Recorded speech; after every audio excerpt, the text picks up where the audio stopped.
Okay, so this is Getting My Rants episode 6. I know we haven't had a lot of these, but whatever, right?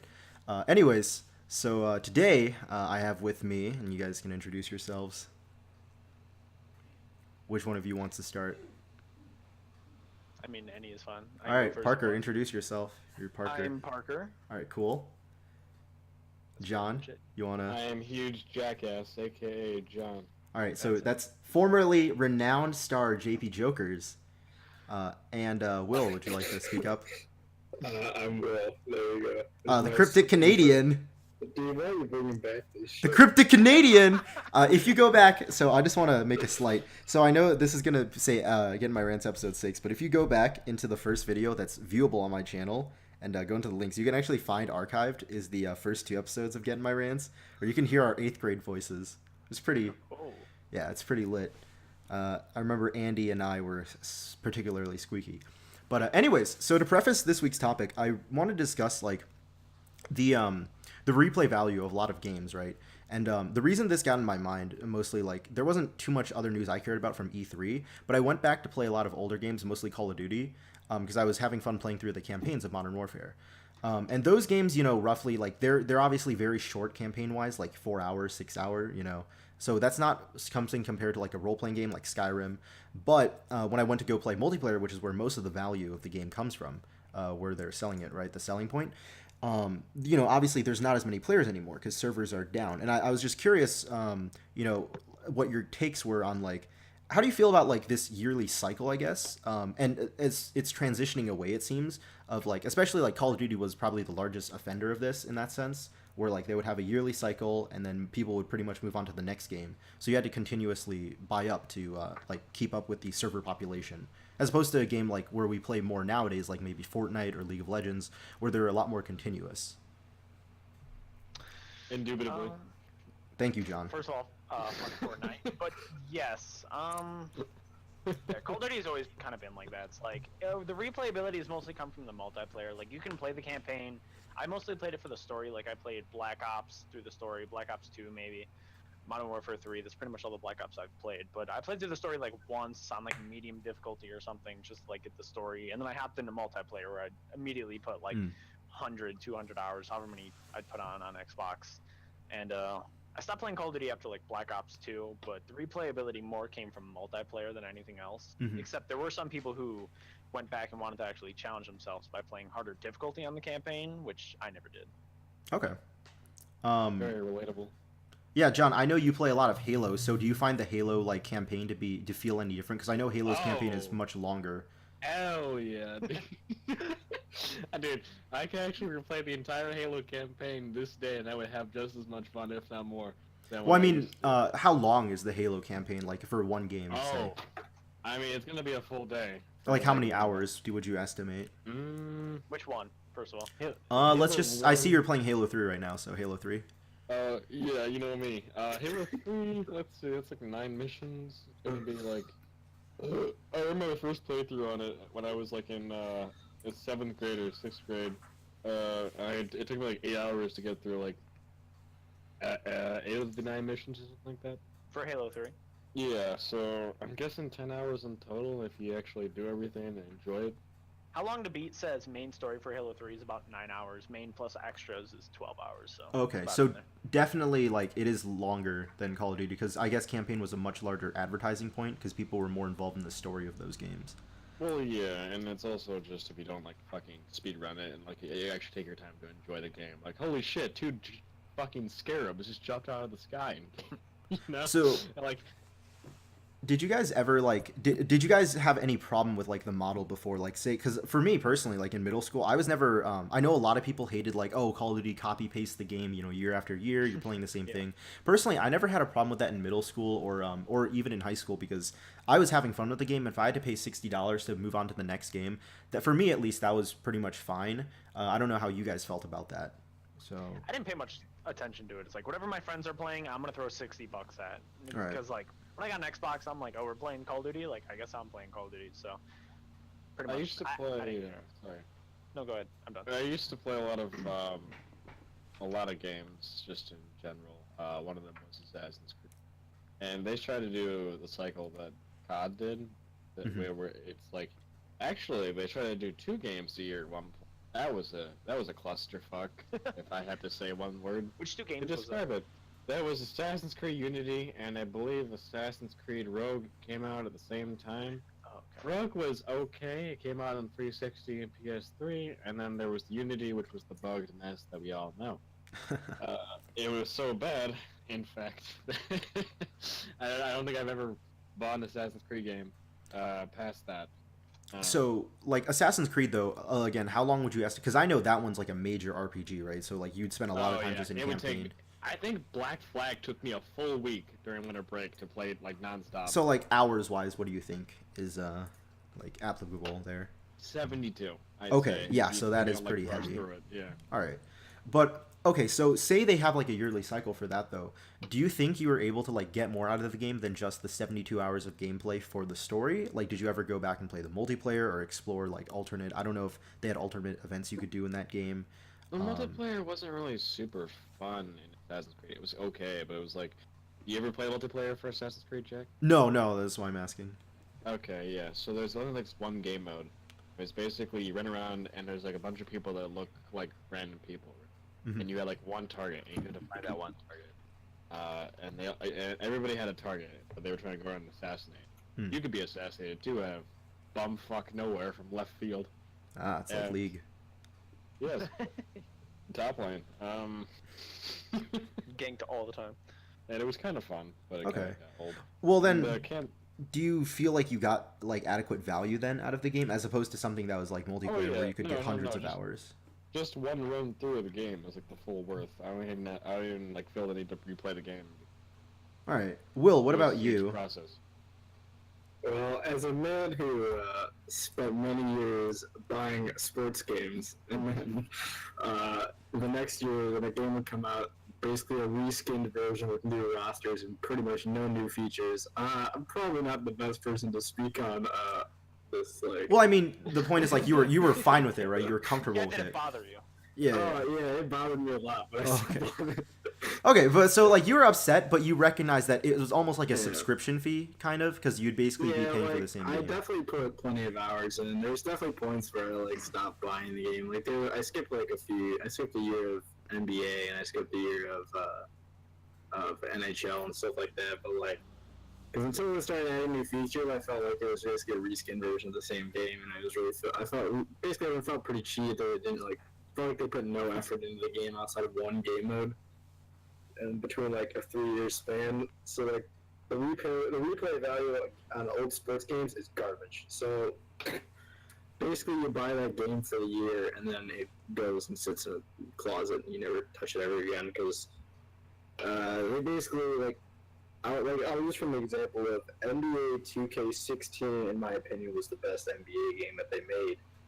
And then I didn't want to buy 17 because I played at someone's house to like test it out before I bought it, and it was garbage. It was hot garbage. But once 18 came out, they shut off the servers for 16. So everyone that was still playing 16, which was a pretty large amount because everyone hated 17, no longer was able to play it because they shut the servers down. So instantly you have no online, and the story mode's garbage. So yeah, So kinda, the servers kind of gated you to like play. well, yeah, because every EA game, they basically, after 2 years of the game being out, they shut down the servers for online, and they basically force you to buy the new one if you want to play with your friends or anything. What do you think is like an appropriate amount of time that they should offer server support? For example, like Battlefield, I know I've been playing, like I went back just this week too to play Battlefield 3 on console. And even though there is like people who paid dedicated servers, there were still EA servers that were like available. Oh, I know really? Yeah, so EA recently shut down like or it might have been last year a lot of Battlefield 2 servers that they had up. But Battlefield 3 servers are still up. Bad Company 2 servers are still up, but on PC Bad Company 2 there's not as many people. At least like in our area that like the ping would be pretty good. But like BF3 is still good. BF4 is newer and it's also like still really good server-wise. Battlefield 3 I played a lot of, so I'm not surprised they still have servers. It was one of my favorite games to play with friends. That's one of the games I got. Even with like the season passes, it's like I still think I definitely got my money worth. Yeah, Battlefield 3 actually I think is probably my favorite game. I know this sounds weird, right? But BF3, I went back, played it, and I thought about it. I thought I invested a lot of time into Call of Duty, but I realized the year I actually bought Battlefield when it was coming out and we had the season pass, I actually spent a lot of time with my friends trying to like achieve, the perfect like high. You know what I mean? Like there's a certain high in that game when you like were able to backdoor the the Rush MCOM, or if you were able to get the Jihad Jeep or the Jihad Jet. Oh god, it's you like know, all types of players in the lobby. There's ones jihad jeeping, like just fucking around, but having a ton of fun. There's people actually playing the objectives. Right. There's people who never even touch an objective, sniping on the side. There's someone who ends up with like 90 kills in a helicopter, and they don't let anyone else get into like the main attack helicopter. But Yeah, I mean, there was just so many ways. Some days I'd try hard as medic and just sit on the MCOM, and some days I'd like go off and like, stealth behind them with a spawn beacon and try to get everyone in behind them. So I definitely like that game was hella fun, and I'm surprised that there's still server support. So like, how long do you think companies, especially like a AAA title, right? How long do you think they should pretty much offer server support for these older games that were especially very multiplayer driven? I feel like it should. I feel like you really got like it's gotta be. There has to be enough players there to make it sustainable. Because I feel like I feel like on those later games they're not making any money keeping those servers up really because no one's really going back and buying like Battlefield 3 or something like that, or like an old game like that. So it really has to like. You really have to see some sort of money to be there. But like, do you guys like think that? Would you guys rather have like how Rockstar does it, and they kind of put a lot of effort into a game and don't release one every year, and it kind of makes it more of a replay value? You're not like buying one game and then buying another one a year later. well, that's what they're doing with GTA 5, right? Like with GTA 5. GTA 5 and they're doing it with Red Dead too. Like it's been a while like the making. Like it's kind of frustrating to play a game and then like having to buy the next one in the series like not even a year, like a year later, and it's like. Well, maybe I'd be perfectly fine like buying a game for like a little bit more money, but having it last for like 4 or 5 years, and they just add more content to it instead of just completely making a new game. Does it make a difference for you if it's multiplayer or single player mostly? Like if it's like open world single player, like say Skyrim, or if it's like mostly multiplayer, like League of Legends or like another MOBA? Yeah. Go ahead. Okay, I used to play a lot of single player, and it used to matter more that something had a great single player because I could just play it all the time. Like, I played Pokemon like all the time. Like, on my Game Boy, I'd just spend so much time, and then like DS, I'd spend so much time on those. Like Diamond and Pearl, I spent so much time on those. Emerald, I spent a bunch of time on. It used to be single player, but now it's more multiplayer. I don't play too many single player games, so it matters more to me something that has a good multiplayer, and there's not too many games that I think get a good balance between multiplayer and single player. Yeah, I get that. Personally, like the reason I don't feel like I would be too well to talk about that, like as far as like if a game, like if it was a multiplayer game, fine, because I played League for the last 3 years pretty much, or this would be my 4th year of League, and Riot's done a good job supporting the game, but if it was like a single player game, that's something that I pretty much like. I don't actually have any single player games that I used to play except for pretty much Transformers, like War for Cybertron back in like middle school. When I was like really young, I liked the Final Fantasy games, but as I got older, I just grew more toward like playing against other people online and got more competitive. Even if like I wasn't great, it was still more fun, and especially if I could play with my friends because it was kind of fun to coordinate with them. So like a lot of the time, like I really just didn't enjoy going through the campaign because it just feels like, oh, I'm going through this this scene and this scene and this scene. I felt like if I wanted to know the story, I kind of just go on and read it, or I can just go watch a movie or something. I guess for me personally, it was just like I enjoy more so like playing and thinking about what other players do. Yeah, that's true. With trying to think, like for a game that like Destiny, I never played the original Destiny, but Destiny 2, and from what I've heard from other people, it's mostly multiplayer that people get into, and the story, at least from what I saw, there was no story that was Garbage. Garbage. It was garbage. So they focused on multiplayer. They didn't do a good job overall, but they focused on multiplayer more than single player, and there was not a story to back it up. So what would you consider good support for like, okay, so not including like a free game like League of Legends, but like for like a paid $60 game, or even like say $30, maybe it's like a PC game and it's only $30. What would you consider good like support for maybe like a year or 2 year cycle before they make another game. Would you consider like what kind of DLC, you know, with the pricing of the DLC, what kind of things do you think are like? I'd definitely say some sort of DLC or at least some sort of change to the game. If it's a multiplayer game, it can't just be like the same maps over and over. Like Battlefield, I'm not gonna play the same like I don't know how many Battlefield 1 had when it was released, but I'm not gonna play the same like 8 maps or like same few game modes. So I do like DLC because I feel like games need DLC to extend it because they can only make so much content in a reasonable amount of time for a game and then have it be perfect on release. So I think they need at least a few DLC or spice things up. Okay. But like, what would you consider like quality DLC? For example, I loved the Battlefield DLCs. And maps add a lot. Like just changing where it's happening can change things drastically. Like League only has like one map for the main mode. Like if there were multiple maps, it would complicate things and like there'd be so much more to learn. Like Rainbow Six Siege, at least I haven't been playing for the longest time. I'm really getting started already. We'll get to Siege eventually. We'll get to Siege eventually. I wanna first concentrate on like the standard like back in middle school we would get the $60 game, then we get like the season pass for like a yearly cycle. For Call of Duty, like the DLC you'd get then.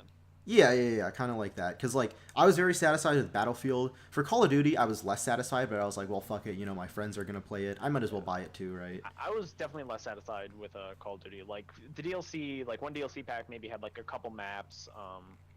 Like 4 maps and then a zombie map for Call of Duty. See, I feel like it had to be one of the Black Ops or Treyarch games for it to get more value because playing zombies with your friends was a fun experience. But zombies for, like... was amazing. But for, like, the Modern Warfare games... The Spec Ops missions were pretty, like, I already would play, like, the baseline ones with, well, hey, I enjoy Spec Ops, alright? But I wasn't going to pay for extra Spec Ops missions, because it's whatever. You tell me like those garbage, what was the thing? It was like zombies, but not really. MW3. Survival mode? I liked survival mode, man. I thought it was fun. I actually did too. I enjoyed it too, but there was like a limit. Like without doing like cheesy like revive and becoming. Dude, why would you play survival mode when you can just pub stomp kids with domination? Call it there, dude. It's basically like playing bots. Listen, the only game was I actually had to like try and search and destroy and actually like do well. Well, MW2 Team Tactical was one of my favorite. 4v4 search. If you're not playing third person in MW2 Team Tactical, you're really missing out on a good really, time. fellas, if you're not using C4 and Riot Shield, are you even playing Call of Duty?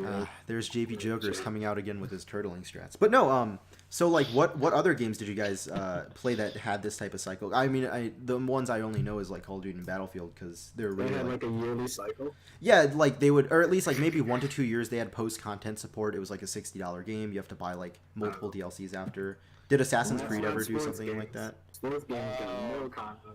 They started doing it, and then I stopped playing. The only time I ever played like a game that had like the yearly cycle thing was like Call of Duty, but I didn't really play like MW3. Like I was always Black Ops 1, and then I didn't even play like MW3 like at all except like the campaign or something. And then I went and played Black Ops 2 when that came out. Okay.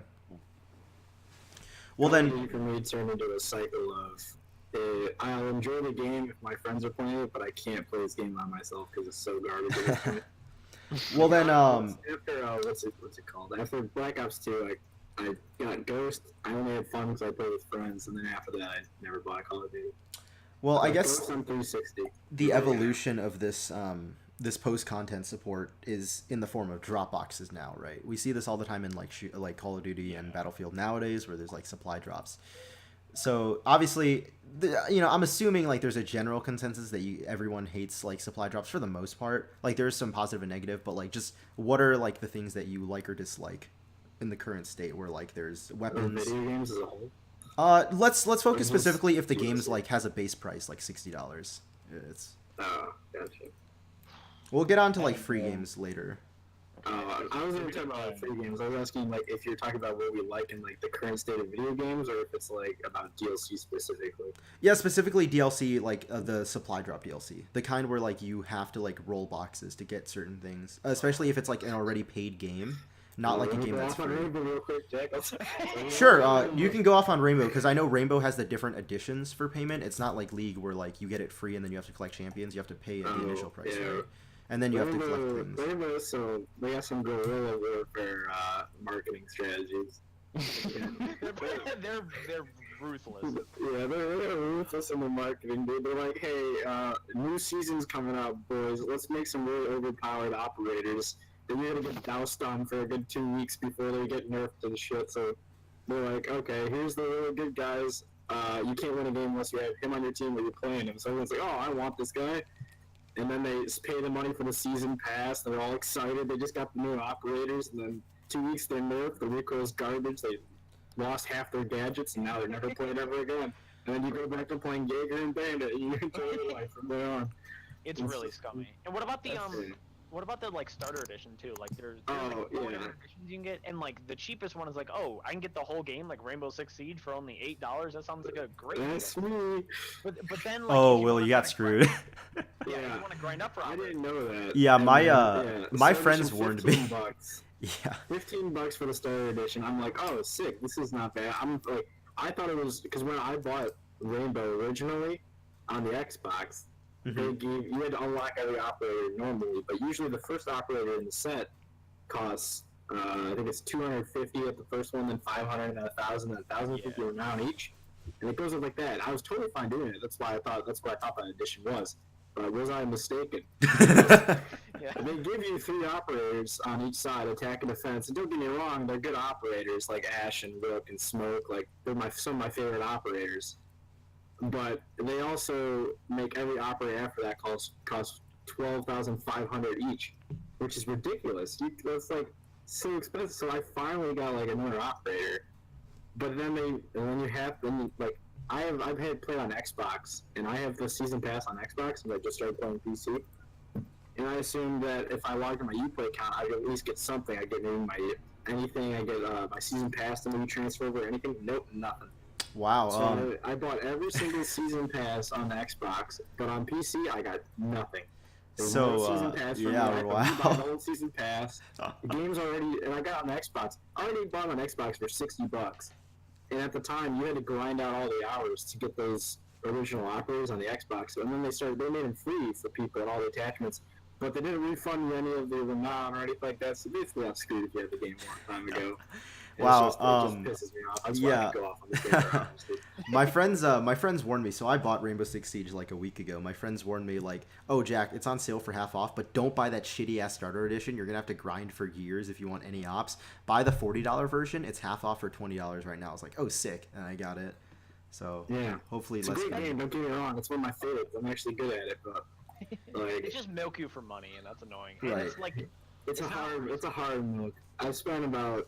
Okay, so each season pass on Xbox is $30, and there's 4 season passes now, so that's $120 plus the $60 starting price, plus however much I spent in like Renown that's now like free for all the skins like that. So probably about could get $150 on one game. Would you say if you bought the standard edition and then the season passes, would you say with like how many hours you put in and how much you? I would say it's worth it. I'm just upset that I think they could have gone about it a little differently to make it, a bit more. You're just upset you put all the time and effort in, but then they just gave everything for free, and you have no reimbursement. I was fine with them doing it for free. I felt like it was better for like newer players like that. I just felt like they should have been. But there's just no reward for your time, though. Like, you have no reimbursement. They should have helped the people who grind it. They should give them at least a refund or like some sort of like something else. Like give something for their time. Give them a skin. They do give you some stuff. Like I ordered the season. We're on season 3 now, right? Or like year 3 operators. Yeah. Oh, year 3. Season year 3. 4. So I pre-ordered the year 3 season pass, and I got like some extra like credits, which it's like hardly even enough credits for like multiple skins. Like I think I you can get one skin. Yeah. I can get one skin with it, and like that's definitely not worth it. But also like it gave me like a charm, which like no one even really cares about the charms that much. Like you hardly see them on the gun. Speak for yourself. Sorry, Mister. What do you put on your gun? If you don't have crazy duck skin, have you like really even playing the game, dude? The crazy duck charm is the greatest charm in the Rainbow. I'm sorry. Speak for yourself, Will. With the straight yellow skin, dude. Oh yeah. Oh god, that's nasty. I have the Hibana chibi on all my guns. Dude. Oh man, I got the pulse chibi, and she hit him with the good old-fashioned bald boy on your gun. Yeah. All right. But So, Rainbow obviously like the operators are a big part, but like, I know. So do you guys mind though if skins are barred behind like a No, price? anything cosmetics, I'm Okay. fine having. If it will impact the actual gameplay of the game, like it's like for a while once Ella came out, if you didn't have an Ella on your team, you basically lost the game unless the Ella on the other team was hot garbage. Because Okay. like anything cosmetics, I think is perfectly fine to have people pay for. I feel like it's all for like if you want to spend your money on skins, you go right ahead. I feel like that's perfectly fine. Okay. Cool. Well, Anything it's that not- impacts the actual gameplay, like the whole EA controversy thing with like the Battlefront thing or whatever. Battlefront 2, right? Yeah, it was like the whole thing like you basically paid to get better people, like your actual stats will be better. I feel like that's the scummiest marketing. Yeah, you could it's a huge possibly do. difference. Like just cosmetics versus like pay to win. All right. Well, Oh, boys. what did you think? I mean, like, I know at least this is what my friend told me about Siege was that Siege plans on eventually getting enough operators to have like even more like a pick ban because currently there's only like one ban right for each team. Yeah, you can't pick ban at this Okay. point because you don't have enough. Right. Because basically one team would win. Like say you go on it's like the border. Borders is the map that has the outside wall to the one objective. And if that wall gets open, it really impacts the map, and it really helps. Like it really helps the attackers. And otherwise, like if there's a pick ban, you just ban out Thermite and Habana, and you instantly have that locked in, and they have to come through a small doorway, and then you only have to roll one section, and that's instantly it's such an advantage. Like they're not. But the problem is with the operators right now in Siege. I feel like they're just not creative at all. They're just putting out the same sort of. It's just traps and drones. The past like 3 seasons, traps and drones. Mira, when she came out, was such a game-changing operator because you have something now that completely changes how you attack something, gives you vision on a whole different part of the map. It's crazy. It was such a helpful thing. But I feel like lately it's just been let's see how many traps we can put down and make it so annoying for an offensive attacker. You have to be looking down every 10 seconds while looking out for a Cabrera or a Roamer. Don't even get me started on the world abilities, dude. The what Oh, those? global like The global like abilities. Dokavi, Lion, and Finka. Oh yeah. yeah. Because when Dokevi came out until this meta, I don't know if you call it a meta, but this season, Dokevi's gotten such a big buff because of all the stuff going on. But basically, Jackal came out, and then Dokevi was just a worse version of Jackal, and then Lion came out was an OP version of Jackal and Dokevi, and I just feel like it's the same 3 operators that you're giving us back to back to back, and it's like, well, can we get someone creative here? Like. But now I they're feel like like a 5-year-old kid like came up with this. So, like let's just hire like this, or just like the same person was like, here's a great idea. We just do the same thing for more money and like. Do you I think? think there's been one good operator. So do you think like Siege, as long as they continue, I mean, if they can at least differentiate their operators more, because at least one of my friends told me they wanted like a full pick ban eventually, like in a few years once having enough eventually, operators. because it really will help the strategy-wise of the game, and you can ban out people's like comfort picks, and they actually have to play different things. So do you think I it don't could know be whether really or not. successful, like league in that sense, have an esports the scene? game's Have pick really bans? successful. The competitive scene is not as big, but the Rainbow scene's competitive scene's bigger than Call of Duty's is right now. Well, Call of Duty got fucked. Yeah, I know. I But it's like the game's great. It's a really fun game. It's really tactical. You really have to think about how you're doing get communication. That's why you can't solo queue for the most part, otherwise you're gonna lose. Okay. But the game would be so much better if they, in my opinion, if they created operators who were actually like useful. Because year 1 operators, those are pretty much the most played operators. Because like, if you look through like throughout all the seasons, I should say, not just like a specific season, there's been operators who have like come in and been like a big impact. But if you look at the past seasons or whatever, you'll see the same kind of grouping. Like it's either base operators or like you always see Habana because she's always a great pick. You'll see like Buck being used here and there. You'll see Mira always. Like it's the same kind of grouping of operators. Out of the past like 2 seasons, the operators they've brought into the game are pretty weak. Like, Dokebi didn't stick along in the meta. Vigil's useless in pro Like competitive they're scene. flashy gadgets and they Yeah. seem cool, but like in practice they're just not as useful as like everyone on defense. You have to take a bandit almost. Like for certain sites, if they open up a wall, like you're screwed. So like Yeah. rather take utility over flashy gadgets. All right. Well, to connect this toward like the main topic, I guess, like, so this would be the third year of Rainbow Six Siege, then, right? Yes. It's season 3. Yes. Okay. It's season. It's the third season for like operators, but it's the fourth season I think. Oh, in total. Okay, Yeah, so because the base operators were their own season. okay, so it was kind of like a year 1, then like season 1, season 2, season 3. Yeah, so Okay. I think they started starting seasons once they released the operator. All right, like, that makes sense. Do you think like you've gotten like more value out of the game because like it seems like this game is supported and they're actively looking to make this very long term. So do you think by your early like playing this game, understanding the maps better and like the mechanics of the game, especially like the price investment early on and the time grinding to get operators, does that like make you as the more you play, like do you like the game better at all or does it kind of like just wear on you? Yeah. It kind of depends. John, Like, you've played a lot of Siege, you probably. he's played the most. Out of us. Yeah, I've played the most. I've played I Halo honestly too. almost have stopped playing at this point because you just get to a level where it just stops being a fun game. Is it like mean, too I'll play it. competitive, like It's- in your taste? This, oh my god, dude, these kids with their sweatbands on and fucking plat 3, but don't even get me started. Okay, all right, but like for real, I don't know. It kind of there's some good replayability on it, but it just It's fun kind of, getting better at it. Okay. It's the only It is. shooter I really enjoy right now, to be honest with you. I'd say the same thing. But I'd say there's always like a wall. Maybe you guys hit it too. It's like where you're at like the higher tier and to go any higher makes it just not fun, and it's more like a chore to get better. You know what I mean? It Yeah. is, I don't know if like, it ever I feels don't like want to that. put in all that time. Okay. Yeah, there's a pretty like, yeah, I agree with 100% with John there. There's a pretty, you'll hit a wall, especially playing on Xbox. I hit the wall of plat 1, because once you hit plat 1, you play against everyone else who has, anyone that's plat 1 or higher is just a crappy, like a gold player on computer. They just play on keyboard and mouse so they can outbeat anyone that has a controller.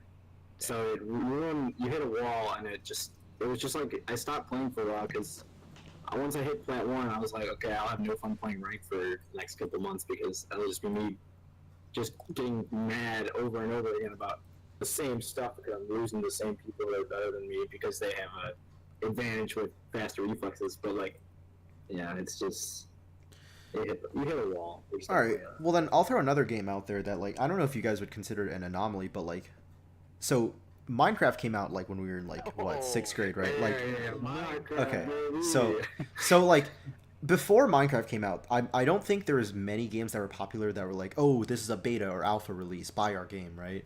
And I first heard about Minecraft, surprisingly enough, from my 6th grade math teacher. Yeah, I'm not gonna say his name, but so it was Gold though. It was Gold, Gold math teacher, Mr. C. Yeah. Anyways, so the thing is like that game, like even though I don't play it very much, like I didn't play it very much in high school. I played it a bit, but like I played it a lot in middle school, right? And it's still being played, even though it's not as popular anymore. And like we even can have pick it up plans. Right, anytime. right. I can pick it up anytime. It was $15 at the time when I bought it. I bought it when it was still in alpha, and like I don't know, like this seems like a great value, but it also seems to have caused an effect where like a lot of other games at the time were also saying, "Whoa, Minecraft did this amazing thing where they're in alpha. Okay, our game isn't finished yet, but if you buy it early, it's cheaper." Do you Or yes. you get like certain bonuses. You get new Right. skins if you like pre-order. They never released the full game. Yeah, it's like an indefinite beta type of thing. Like for example, what is it That's called also Rainbow, on dude. PC? Dirty Bomb is indefinite. Oh yeah. Dirty that Bomb one is for sure. indefinite beta, but pretty much, even though like it's not even a game that you can buy, you just have to buy operators in that game. It's kind of like Siege, but less good.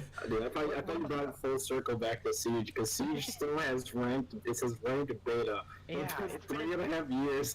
I feel like they just keep saying. I feel like it's either a meme and they're just letting it be like that, or they're literally just being like, okay, it's not finished, so don't get mad at us with like something hard tilts you because one person's like really bad. Do you think they could create like a new term for games that are meant to be like a long-term work in progress? Like for example, like League is constantly changing, right? So do you think like there should just be a new word that's adopted for this model of like There's a playing? difference, I think, between like a work in progress and like being a game that. I mean, sorry, consistently will not update work in when progress, but like a game that updates. It's That being like constantly updated. right, a game that is like just Overwatch constantly is the same way. They're right. always Overwatch tweaking is a constantly supported game. League is a constantly supported game. I feel like anything that you have a competitive scene for will always be like that. Will always need to be supported and like something like that. You know what I mean? But, Like- like if you have a game like not Call of Duty, CS:GO. like Let's go I sword. don't want to go back to sports games, but sports games are a completed product. Like there's like they'll do updates, but like they won't change anything about the base game. Like once the base game's out, that's the game right there. And they'll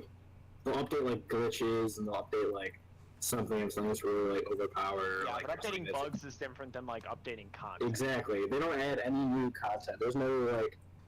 Oh yeah, sports games are anything owned by EA. It's pretty Anything EA. Well, no, 2K is really bad about it too. 2K this year was made. They lost so many supporters this year. Because Y'all ever Just buy because of, like- Sims? it's they literally lost a ton of supporters because they decided we're gonna make the leveling system like fair, but everything like it's gonna take forever to get the like because you buy the stuff called VC, which is the virtual currency.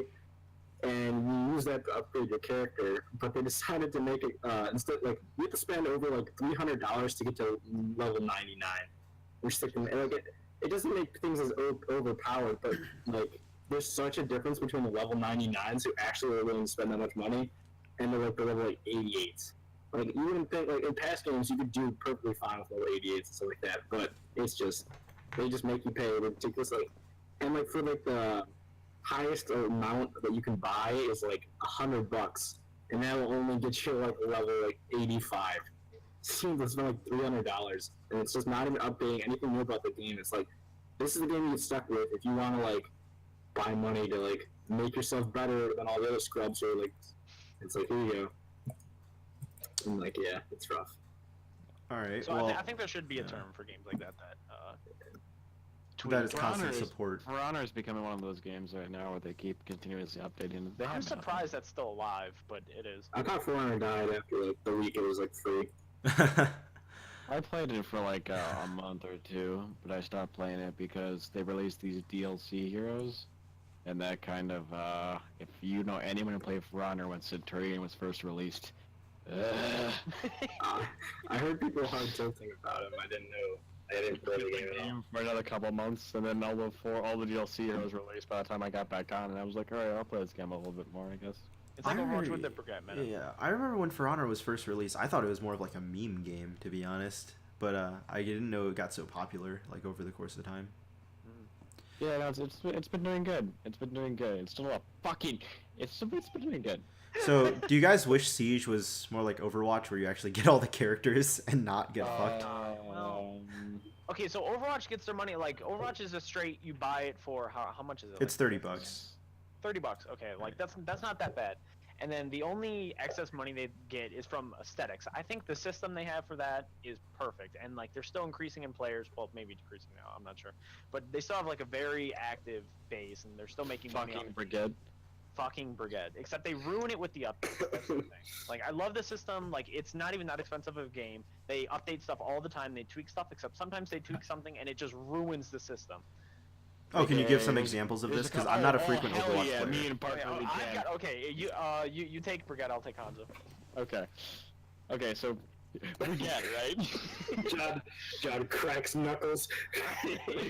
Okay, well, all right. Keep in mind, I know nothing of Brigade. Assume like someone listening knows nothing about Brigade. Yeah, so I like, played Overwatch before. Okay, so Brigade was this new hero introduced, and before this, a couple of characters had stuns. Like there was one like McCree, or there was Doomfist, which could bring you into the air. And they were already one of the most complained like abilities in the game. okay. It being stunned in League is Okay. levels below how it feels to be stunned in Overwatch. So, Even a Morgana route into a gym. So remember how annoying concussions and flashes were in COD? Like imagine McCree stun. So it's like that, but you can see what's happening, but you're just fucking stuck there. That's the and then there's level the of Brigade frustration. shield bash, yeah, and then take it away, Hanzo. Okay, well, wait, you didn't explain. Well, yeah. Okay, Explain what changed though Oh, made that frustrating. Well, okay, so they added a new character which was a support, but they made it extremely frustrating because my main was Reaper, and you think Edgy. he'd be able to beat Thank you. You think he'd be able to beat somebody with a fucking flail, but you can't because all he had to do is she has his ability, which is on a couple second cooldown, which is Shield Bash, which It's stuns 6 me. seconds, I think. 6 Yes. second cooldown. They wanted to increase it. And it's just annoying because it can cancel like any ability in the game. Like if you're stunned, it doesn't matter if you were like 2 minutes to get towards an ult. Press Q, like initiates the ult. How with the easy shield is it bash to and hit? stun.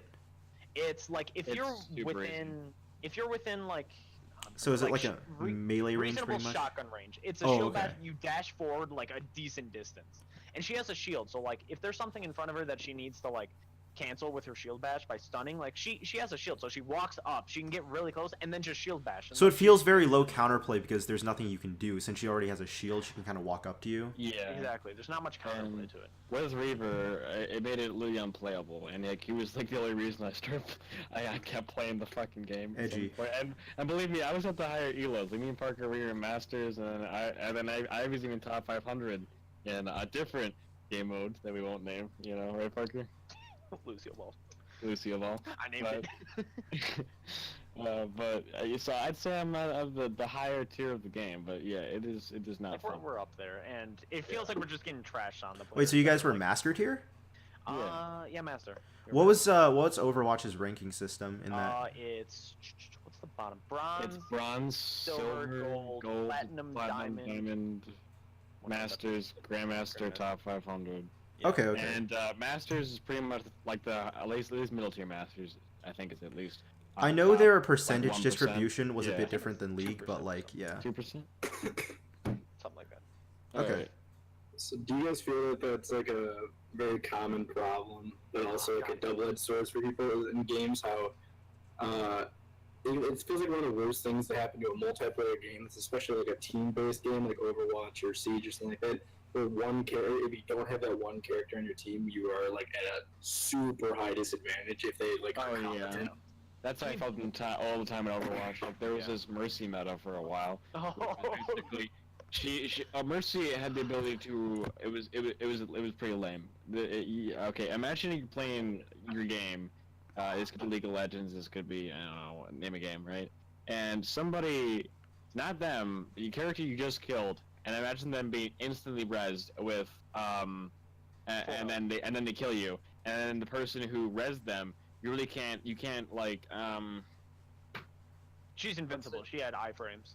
you can't punish them. Yeah, you can't punish them at all. Yeah, it's really hard to punish the rezzer.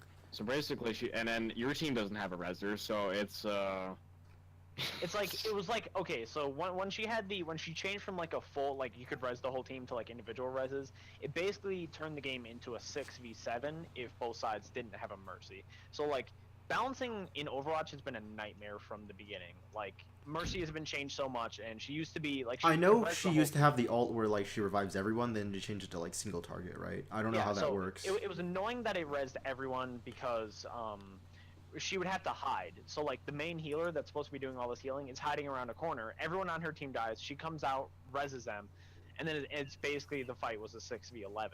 So they changed that because it was boring the player, and then they tweaked her for a while, and it was the nightmare of the Mercy meta while she was being tweaked, and eventually it got fixed. But then it's off her, and now it's on Brigitte. It was on Moira for a little bit. it was on Moira. At least Moira was fun to play. Also noted a Hanzo change. I think you're referring Oh, to the E change or whatever the change where like he had the scatter shot before. Yeah, so since the beginning of Overwatch, he had the ability Scatter Arrow, which I think the intended purpose of Scatter Arrow was if an enemy like gets away low health, you could like shoot it in the room that they're in, and it bounces around the room, and one of the arrows might hit them and kill them, like finish off the last bit of health. But what people did with the ability was they'd aim it right at someone's feet, and then all the arrows that scattered off of the one arrow would basically hit them, doing an insane amount of damage. And some characters, like a tank, Orisa, if she has a shield that she puts on the ground and like it sits there, so if you can just get like an angle where you can kind of see around the shield, you can just scatter arrow her, and she's so big every arrow hits her and she would just die instantly. Was that a huge problem?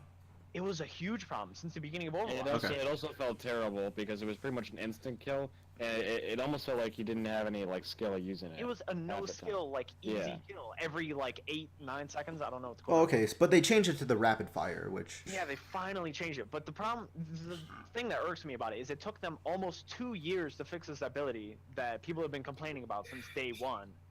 Modern Warfare 2? that was never changed though due to studio problems because well, I mean, because the old Infinity War team got fired, so they never fixed it. That was like one of the last things they said they were gonna promise fixing before they all got fired too. So sadness befalls us all. But okay, so like Here's the thing, though, is like I do get what you're saying, especially in the team-based games, like Will pointed out, like if it's in Siege or Overwatch, and these have less characters. But like I don't feel that way in League because of first of all like the ban system, and because of the sheer amount of characters there are. Whenever there's like a really OP champ in League, it pretty much just gets banned now. Like there's 10 bans in a game. Even if something's extremely OP, it's pretty much just fucked. It just gets fucked out of the. I mean, people ban what they don't like to play against, and that's another thing. It's like fine because if you're vulnerable against certain champion, just ban it away, right? So, I've never felt that way about like League. I don't know. Since you guys are newer players, what have your perspectives? I mean, I guess I'm shifting topics a bit. I feel like we've pretty much talked very much about like, replayability, and I think we've kind of consensus on the idea that like we really like these long-term support games are pretty nice to play, at least like right now. Seeing as like the last few years we've pretty much moved more toward these like longer terms, and it seems like the general gaming community as well has favored these more longer term supported games, right? It seems like the $60 cycle games are less favored and more of like console things. Now it's free to play, and ever since I think Clash of Clans came out, the motto of free to play and then buying stuff makes more money now than a $60 base game, except for Rainbow, because fuck you, Rainbow. But like, yeah, Clash of Clans, it's like, hey, you want to buy this thing to make your base faster, build this faster? It's like, okay, but it's free game. Everyone's like, oh, sweet beans, they get addicted to it, and then they drain all their money. See, the thing with Clash though, I never felt frustrated with that. In the short time I played it, because there felt like there were no consequences for other people. Like, I know you could get raided and stuff, but like. We used to play a game. I don't know if you guys know what it's called, but it's called Greepolis. I don't know if you guys know what it is. I played the shit out of me and my friends, we played a lot of Greepolis, and there's like some premium features of Greepolis with like the administrator and like the various other things that give you boosts. But like you can actually conquer other people's cities in Greepolis. John knows because he's played a shit ton, right? And like I hate people. At one point, I like the last time I played Greepolis was actually last summer, senior year. I had like 20 cities. That was like the time we actually like were serious and like we like tried to like conquer everything. Unfortunately, like most of us pretty much quit, and I was like, yeah, fuck it, I'm out of this game too, because eventually it was too time consuming with like 20 cities to manage. But so imagine managing like 20 Clash of Clans cities, right? So you could actually conquer other people's cities in that game. If there's a system like Clash where you could just boost to like finish everything like right away, that would be rage inducing. But since Clash, you can't actually get like conquered, I never felt bad. Even if someone attacked and stole my shit, I wouldn't feel necessarily bad about it, because like my stuff would still be there, you know, like I'd replenish, I'd still be able to build up and progress. It can be a setback, a minor setback, but I just feel like that system never really like. But I don't know. We want to get down the road of Clash of Clans. No, that's fine. It's fine. I mean, I get what you mean though, because I was gonna say something about what I was like. Right. I mean, I get what your big pain point is like the fact that you're paying for a gameplay advantage is the pain point here. Yeah, I know, but like I feel like that's the game model that we're heading towards now. Because same with Fortnite, it's free, but like you don't have to pay for it. But everyone's got these skins, and they're like, it's aesthetic at least. My boy Ninja wears skins, therefore I have to buy skins. Yeah. But like, yeah, but like League's also free to play, but it sucks the hell out of you with all like the awesome champs you get doused on by, and then you're like, oh, I want to play this person. You realize you have no macro game, and you can't play the champ, and you're just wasting your money. But like, yeah, I feel like that's the game. That's what we're moving towards now, and I feel like all of these people that are like $60 for the game are a little bit behind the curve. So as newer players to League, I would actually like to shift the topic toward League, because I find that interesting, right? Since I like a lot of times when I think about League questions, I can't like really think back as well when I first started playing, because it's been a while. It's almost been like 4 years now. Yeah, you can't think back. Yeah, it's hard to like think back exactly how I felt, but like Will said, you see all these like cool champions you want to play, but then the macro game's not there. You know, you're newer to the game; it's difficult to play them. Where do you think like the skill curve? And I know it's like it depends on the individual, you know, based on how much League they've seen in the past or how much they play currently. But like compared to other games, say like a shooter like Overwatch, or like a like a more tactical shooter like a Siege, or like a team-based shooter like Overwatch, you know, hero shooters. Mechanically speaking, you know, gameplay knowledge speaking, how has the difficulty curve been so far? I mean, to preface this, it might be a bit inaccurate. I'm not judging you guys. I'm just saying, like, because you guys haven't like played the ranked mode yet, it might be a bit inaccurate. But I am curious what you're thinking. No. Let's go in order. I'll answer this. Okay, Yes. yeah. As a Garen main. Okay. We'll start with John the Garen main I'll here. go last. Okay, go with John the Garen main. You know, I've played other team-based games in the past, absolutely hate the team. But sometimes team-based games aren't very fun. Like, John, you play I top mean, lane. There's no it can team be- really. You're I so know, which is why I so- play top lane. In Overwatch, I wasn't. Whenever I did play with a team, You're a solo Reaper player, edgy. yes, yeah, I am. Overwatch is very fucking frustrating because when I play that Back game, from the it was always dead. like pretty much people like just play annoying characters most of the time, and then some people just one trick and then we'd lose, and then people would be toxic. It was a very toxic community for like a whole year. I remember that was terrible. But going back to what was I even talking? Fuck. We're talking about Luke, John. Yeah, like skill. Like different mastery skill. curve. How do you feel the difficulty / mastery curve has been for like different aspects, like mechanics, you know, Oh, in champions, League? macro games, stuff like that? Yeah. Oh, well, I mean, John plays Garen. it's a MOBA. It's a MOBA. It's not too difficult, I'd say, from what I'm used to. Where I have to like think about a lot of things. In League, I kind of just chill. To be fair, I do play Garen, but I have moved on to other champs like Jax. Oh, and areas where you so have John, I do have to different- say one thing. Sorry to interrupt you. I do want. I'm gonna let you finish, but like, I do want to I'll say, let you finish, though. I'm taking. I want to. Well, I want you guys to like say this now, and then like in maybe a few months after you've maybe like got more experience of the game and like played the ranked mode and stuff, how you guys feel differently. Because like this is actually like because you guys are about like you guys are just past level 30, right? Like some of you. I'm 47. I under play this 30. game too much. Yeah, but like so you guys are just like hitting up like the you know, you guys are just pretty much like at the point where like some people want to start playing ranked and like some people like newer to the game, but you're getting up there, right? So I do We're starting that's to why understand the game. right. So I like I want to know your opinion now, and then in a few months I'll probably ask you again to see how it's changed. So John, continue. Sorry, I do want to preface that. Well, yeah. So coming from Overwatch, where I don't know, a bunch of different things could work, even though they're fucking gay. Coming into League where it's like you can't, because you played with me a couple times, Jack. Where I played literally Garen support or something like that, and everybody's like, "Fuck you, John," and I'm like, "Why? If I'm trying and I'm having fun and it works, why is that a bad thing?" I don't know. Is Will one of the people who says "fuck you, John"? No, Will actually always supports me. Ah, supportive friend indeed. One of the few, and Parker as well. I resentfully support him most No of the one time. toxic in here. He plays Soraka because I get hit a lot. Okay. Uh, All right. um, Anything else you want to say about like difficulty in learning stuff? I mean, yeah. I just wanted to say, like, I mean, maybe it's different at the higher elos where, like, the mindset changes and stuff. Like, you have to play this character here or something like that. Like with who's crazy right now? Bot ADC. It's Lucian. Yeah, it's like you have to play Lucian bottom or something like that, right? Okay. Be like the ADC. But in actuality, I think no. Why do that when you can have fun with it? I don't know. I Alright. think I just want to say like, you can just do what you want because in Overwatch I was always like, you gotta do this, and then I'm like, It's more you know what? flexible in Overwatch. You don't have to It's more do freedom. that. Yeah, and being a one trick in this game compared to being the team flex player in Overwatch, I have grown as a person. In this game, or like because Oh, of this yeah, game? What do you dude. mean?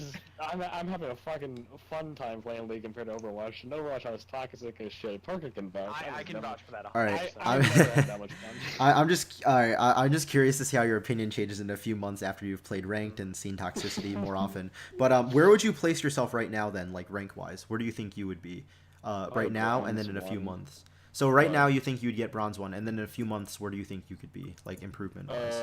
Bronze 2, baby. Well, no, I'm just curious on what your takes are. Like I don't actually know because your skill levels could be completely different depending on how you play. So I don't actually know. Cannon has been playing League for a while, and I managed to beat him with Garen, and he was a Lowy, so I don't know how far I could get, but you know, probably maybe silver 1 at least. Okay, so you think you're bronze 1 right now and like silver 1 in the future, like say like 3 or Yeah. 4 months. Okay, all right, cool. Yeah, I mean, I obviously haven't been experimenting. Like yeah, I'm not trying to like Mechanically heavy characters. yeah, I'm not trying to say like, oh, gotcha, and then in a few months you're not silver 1 and I'll be like, yeah, you're fucking wrong. That's not what I'm trying to do. Screenshot it. Yeah, no. I'm just trying to make a gauge on like how like a new player's perspective, because this is kind of interesting. Because season 8, you wouldn't think that newer players are getting in, but to see you guys, you know, who I've known for a while but haven't talked to a lot, like at least in high school, especially starting league now. So it is curious to me. So Parker, Will says he wanted to go last, so you're up next. What do Okay, you think? just one question about the ranking for since you already Yeah, asked yeah, it. yeah, So sure. for the divisions for league, like silver 1 is at the highest in silver, or is Yes. that the lowest? Yeah. So silver 1 is highest and 5 is low. So like Okay. so it's not it's the opposite of CS:GO. I know CS:GO like 5 is the highest and 1 is the Yeah. lowest, right? Okay, so like it's basically just like Overwatch in the sense that it goes bronze, silver, gold, Yeah, I know bronze. platinum, I didn't diamond, understand the yeah, divisions. It's Typical floppy. Zoe master, name. challenger. And then although next season they will be making rank changes, so this isn't going to be this isn't going to be a future proof type of thing because I won't know. They're going to add 2 more like things next season. They're going to change the whole rank system up. So this isn't future proof, but like at least right now, what are your thoughts? Go ahead with the like difficulty stuff first. Okay, yeah. So for difficulty stuff, I think as like getting into league just now, I've seen some issues with like low elo players in a lot of other games. Like John could back me on this. Like for Overwatch, if you immediately jump into the game and play a character like Symmetra, who doesn't need to aim as much as a character like McCree or Soldier 76, you're automatically going to do better than other people because she has turrets and like people don't know how to counter those yet. She's got a beast that automatically Moira. cracks people. Moira too. She's relatively easier on like the support skill. So if you look at like the overarching win percentage, like in high elo, it could be really low win rate, which Symmetra is. She's hardly ever picked, but in low elo, she's picked way more because she does better. So overall, maybe she has a 50% win rate, which is completely balanced, but it's skewed from low elo to high elo. Okay. And So pretty much like Master Yi in League, yeah. Yeah, Master Yi. I was thinking, I've heard like Teemo or Garen are like that. Like Yep. Garen's not played as much in higher elo, maybe Teemo too. Yep. So like low elo players. Low elo. Yeah, I think that's a I'm really sure accurate about way to look at it. Yeah. So that's been an issue in games like Overwatch, League. One game I played Evolve, there were like some characters that were just amazing in low elo and then like trash in higher elo. So as low elo players, we have to deal with people who main like Master Yi or like Zed or something, and like we don't know how to counter it. We don't know what champions do yet, so we kind of get shit on by those heroes. And like Garen, he's easier to play, so we get shit on him all the time. No. Well, I mean, you do well in low elo, right? Like jump in the game, you immediately do well as Garen, right? Okay. Low elo players also kind of get shit on by Smurfs a lot. Like, at least in some of our games, I know we've faced like. Oh yeah, those just kidding. exist. Yeah. So we kind of get shit on by those, as well as just people picking like really easy heroes that just make the game frustrating for us. So I'd say in the beginning it's pretty difficult compared to later. Like I'm sure it'll balance out. Like in Overwatch, I had no clue how to deal with Symmetra. I'm like, she's on the other team, we lose, she has turrets. How do I deal with those? No clue. But then like later, it's like, oh, we just get a Winston and she's completely useless. So once I actually learn the champions and everything, it's gonna get easier. And I've played MOBAs before, so it hasn't been too steep of a learning curve. But I think right now we're kind of in a rut. We have to get past that, like low elo beginner, just learning the game. So. Okay. Yeah. As far as like your understanding of the game, how do you feel like you understand like how to win, like what objectives? Because like when I first started playing, I do know that like I had no clue on like what was important. Like I knew you had to kill creeps for gold, but like I would literally rush Runins. And bear in mind, this was back in season 4 when I was playing like one game every month or so, and like I would rush Runins on Varus just so I could attack faster to get better CS. Because I was like, oh, this is really fun to just attack really quickly, you know. I'm sure you guys are far past like that mindset, but like where do you put on like understanding how you want to win the game and stuff like that? Yeah, I've played other MOBAs, so I know it's in for the long haul. It's not like just build into one thing generally, and it's not just like always going for kills, because towers are important. There's other objectives like Dragon, Baron, or Rift Herald. So like I have a pretty good understanding of MOBAs. I just don't have like map awareness and like a general mindset of like what needs to be done at certain points. Like sometimes I'll be like, hey, no one's in my lane, we're doing pretty well, and then they like get Baron and I'm like, oh, they're immediately way ahead of us now. I'm like, I had no clue. So like the more I play, I'll learn about that, but I'm semi-comfortable right now. I want to. We're not pinning for your top laner. All right, cool. And then if there's nothing, is there anything else you wanted to say on it, or do you want to talk about like ranks? I think that's it. Okay, so like where do you think your skill level is now, and where do you think you could be in like 3 or 4 months? I think like I'm maybe like somewhere in the middle, like silver 3, and then I'm hoping to be like low gold maybe in a couple months. Okay, cool. We'll see. All right, and Will, you wanted to go last. It is your turn. Yeah. Now, Will, you also have a. I don't know about John and Parker, how much like exposure you've had to League before this at all. Like, did you I've ever played a watch PC games? game before. Like, did you ever watch League before or know about Dude, it? I've Or... been watching League for like 3 years, I think. Okay. I used to think League was a paid game, and I didn't have a good. I didn't think I could run it on my amazing Mac. Rest in peace, F's in the chat. But I didn't think I could play it, so like I never did. So I just watched it online, and that's where I can differ. So me and Parker, I feel like Parker out macros me by a crazy amount. Like Parker's way better on like keyboard and macroing, getting like kills. Well, yeah, we And- played a lot of. You wait. And So then- I wouldn't. So you mean like he's better at like the keyboard and mouse stuff? Yeah, his macro game's probably it's way better than mine. Are you talking about? Wait. So I just want to clarify. So like macro game is like thought process, like long term, like where do we have to go to like Baron right now, or like we have to. Never mind that. Like Mechanics dexterity, mechanics are like Mechanics, dexterity and there like we go, mouse that's and what I was keyboard. looking for. Yeah, his mechanics are way better than mine. Okay. Yeah, so I feel like I'm got a pretty good awareness on what to do in situations like that's the one strong side I feel like I have in right now is All right. I can like shot call if I need to, but I usually don't. 'Cause So then, what about like difficulty curve stuff? Because I know John talked about like his his playing like certain characters and having a lot of fun with them, and it not being too difficult as opposed to like watching multiple things. I know it's And, or like Parker talking about like the difficulty with Smurfs and like differences between like easy champs and difficult champs. What are your opinions on as a new player how hard it is to like learn the game and like get into it? Well, as someone who spent the first 25 levels of his account playing ADC only, and then having this meta hit and getting shafted every game. Oh yeah, playing an ADC just to future proof this this podcast. This is currently June 18th, 2018 that this is being recorded on, and that's around it's patch 8.12 where ADCs got fucked. Well, 8.11 ADCs got fucked, and then it's 8.12 where they're still kind of fucked bot lane. So, just for future proofing. But Will, go on. Where was that?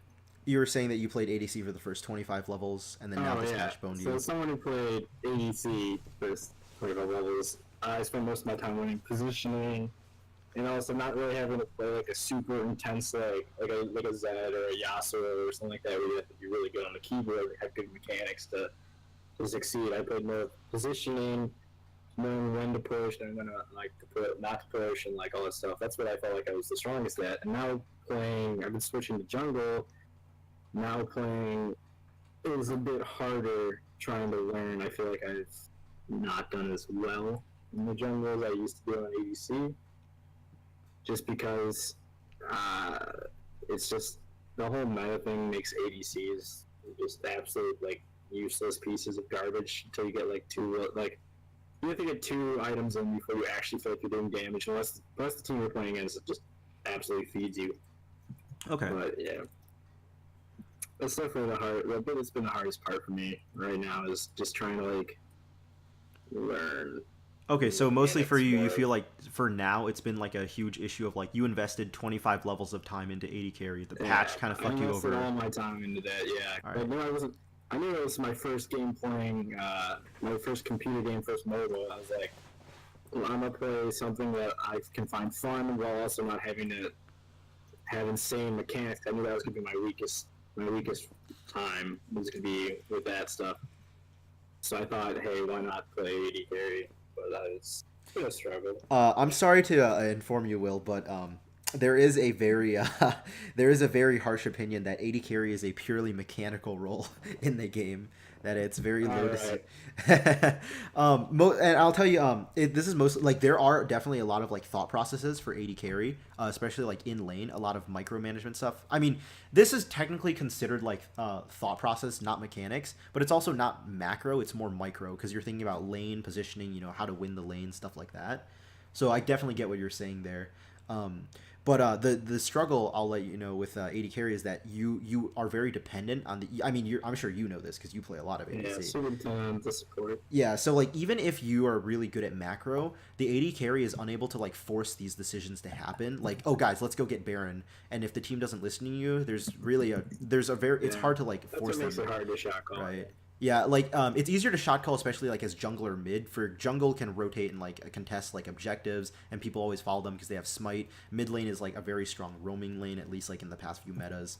So they are a bit easier to shot call on. So I definitely understand your struggle if where you want to play the game is from a macro perspective, but you're stuck in like an ADC role. But I know. I mean, I hope you have more fun in jungle then, because jungle definitely I is definitely good. have a lot of fun in general.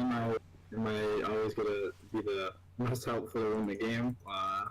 We'll see. Depends on what I play. Jungling is hard though. At least in other MOBAs, like Yeah. jungling has been like the hardest thing for me to learn in other games. Like going from laning and like just sticking to my lane, maybe helping another lane, to like I need to manage farm, knowing what lanes need help, keeping vision. Like it's a lot more to take in. Yeah. Okay, and then lastly, Will, where would you put your skill level now, and then maybe in like 3 to 4 months? What do you think? Bronze 5, baby.